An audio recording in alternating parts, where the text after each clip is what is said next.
Hi everyone, today I'm going to show you how to make cinnamon rolls. We absolutely adore these here. The kids love when I make a batch of these. And no, they're not difficult. If you follow along this tutorial, you'll see how easy they are. So to get started, in here I've got 600 grams of strong white flour. This is the one I use. Some people do ask me, can I use plain flour or all-purpose flour? Yes, you can. They'll turn out okay, but they're way better if you use the strong white flour. And if you use plain or all-purpose flour, you're not going to need as much liquid when you mix it together because plain and all-purpose don't absorb the liquid like strong white flour does. So into here, I'm going to add some yeast. I've got a sachet of yeast here. And I'm going to use 2 of these fast action yeast sachets. Popping it one side, and this is the fast action yeast I buy. I use this for all my yeast baking when I make pizza dough or bread or anything like that. It's not expensive, it's about €1 if you want to buy it. I've got half a teaspoon of salt. I'm adding it the other side. Don't put it on top of your yeast because it will affect the yeast if you do. So I'm going to mix this together. Okay, in goes the sugar, 75 grams. Mix that in. And I've got 100 grams of butter. I do freeze and grate my butter. Makes it easier to rub it in.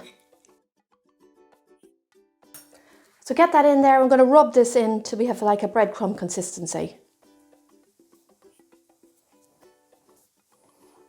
Great, I'm happy with that. Okay, moving on now to our wet ingredients. In here I've got 1 egg. I'm going to just beat it and add it.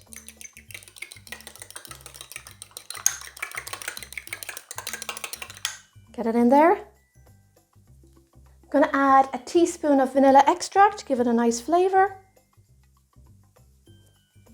And I've got 275 mils of warm milk here. It's important to use warm milk. Don't boil the milk. I heat it to the point where I just see the steam rising off it. Now, I'm not going to add all the milk, more than likely, because I've made these before, I'm going to need it all. I just want you to be aware, don't add all your liquid at once, just in case your flour is a little bit different when it comes to absorption compared to mine. So I'm going to add in maybe about 3/4. And we're going to mix all this together. I should have mentioned, if you have a stand mixer with a dough hook, you can get your mix into your mixer and pour your liquid in. And this little thing will do all the work. You won't have to do any kneading. I'm going to knead this by hand so you can see what I do. Because I know lots of you don't have a mixer with a dough hook. And it's lovely to make these. And it's not difficult to make them by hand. So give this a good stir and bring it together. And I know from this that I need to add some more milk. Let's go again. You don't want the dough very wet or sticky. I'll show you the consistency when I have it done. You don't want it too dry either. If it's too wet, you can always add a little bit of extra flour. And I'm going to add the rest. I'm going to get my hands in here because I always find this the best way of getting your dough together. So get your hands in there and just knead it like that till you get all the flour into a dough ball.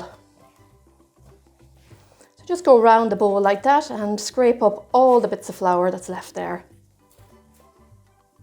So you can see that the dough isn't very wet and it's not dry either. And we're going to knead this now for about 8 to 10 minutes. It's very easy. I just bring it together like that and I push it out like that.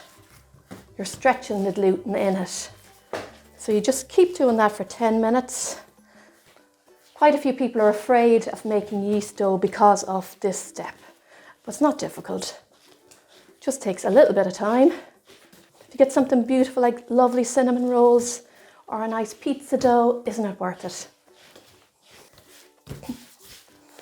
And there you have it, everyone. It's turned out lovely, nice and smooth. That's what you're looking for when you knead it by hand.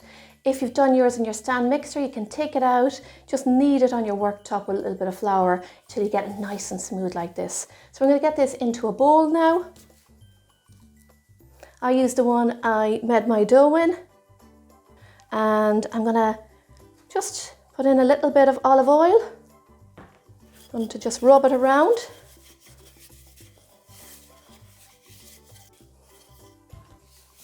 I'm going to get my dough in there. I always put a little bit of oil on the top as well. Get some cling wrap. Place it on top. And I like to place a tea cloth on top as well. Now we need to place this somewhere warm. Usually I put it into my hot press. For any of you who don't live in Ireland, that's an airing cupboard. And it needs heat for the dough to double in size. It's lovely and warm here today. The sun is shining, so I'm going to place this in my window. The heat from the sun will help rise the dough as well. So it's going to take anywhere from 1 hour to an hour and a half for the dough to rise. You can check it after about an hour and see how it's getting on. So we'll see you shortly. My dough is ready, so we're ready for the next stage. Remove the cling wrap, and I just punch it down in the center like that. Put a little bit of flour on your worktop and get your dough out there on top. And I just knead this a little bit. I'm going to roll this out to a measurement of 30 centimeters by 50 centimeters.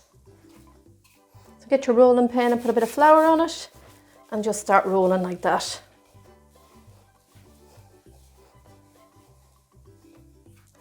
Okay, I'm happy with that. So it is quite a big piece of dough that you have to roll out. So what I'm going to do now is I'm going to add some melted butter, about 50 grams. Brush it all over.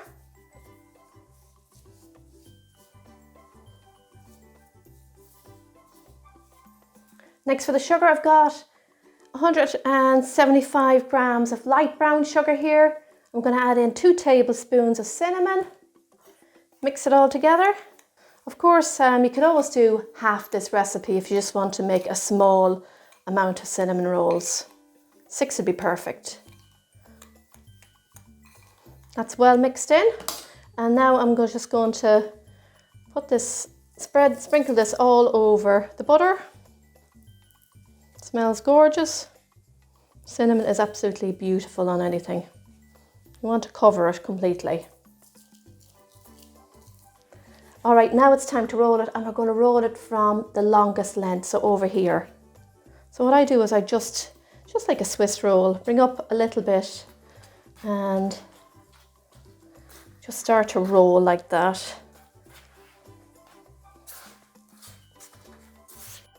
I'm going to roll it right out to the end. And there we have it. I just smooth it out like this with my hands. Okay, so I cut this in half, about there. I'm going to cut each section into 6. I try and make it as even as possible. That's perfect. So let's start cutting these. I cut this in 3. Cut it in the center and then cut in 3.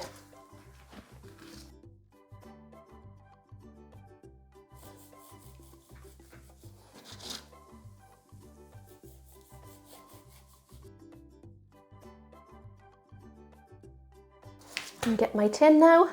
This is a 9 by 12 tin. I use this for tray bakes. And get the rest of these in here.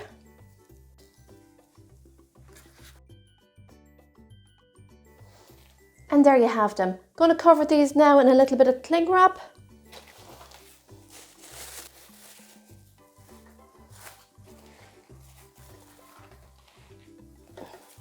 And cover them with a tea cloth. All right, these are ready now. We're going to proof these. So the proofing just means we want them to double in size. So I'm going to place these back in a nice warm place so that they double in size. So it's going to take about an hour to an hour and a half. So we'll see you shortly. These are ready. They've taken about an hour and a half to get to this stage. Just look at those. Risen well, and you can see they've all expanded into one another. That's what we want. There's no holes left. We did have a little bit of space between each of them, but that's what you're kind of looking for when you proof them for the second time. So we're going to get these into the oven now for about 25 minutes. Alright, so while the cinnamon rolls are baking, I'm going to make a glaze for the top. You've got two options when it comes to cinnamon rolls. You could do an icing sugar glaze with just icing sugar, vanilla extract and a little bit of cold water. Mix that together, you get a nice thick icing that you could smooth over the top. I'm going to go for a cream cheese frosting glaze. This is what my son has requested. It is lovely, a little bit more luxurious on the cinnamon rolls too. So to get started, here I've got 100 grams of butter, and I'm just going to mix this for about 2 minutes till it gets nice and soft.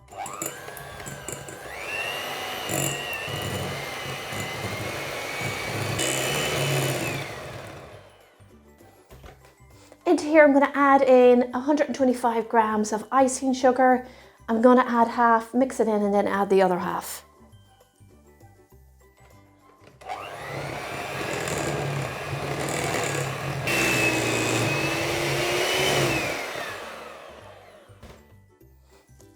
I'm going to add a teaspoon of vanilla extract. And I've got full fat cream cheese here. I just use the Tesco one and it's always perfect. Just make sure to drain any of the excess water before you add it. And we're going to mix this together now for about 1 to 2 minutes.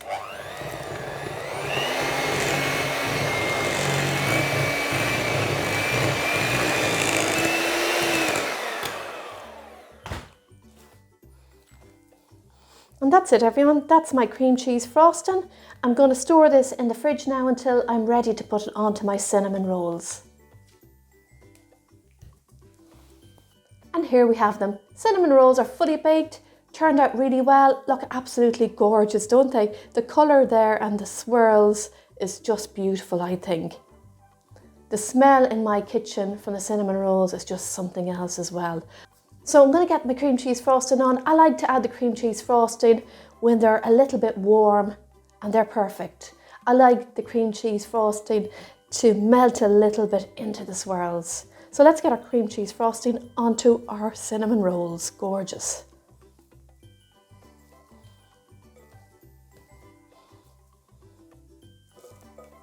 It's easier to spread as well when they're a little bit warm too. Just get that all over them.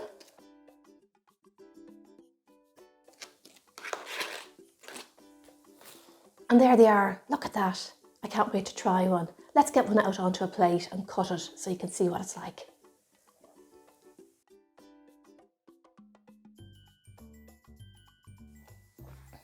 They turned out soft and fluffy with the lovely cinnamon flavour and a gorgeous cream cheese frosting on top. Absolutely delicious.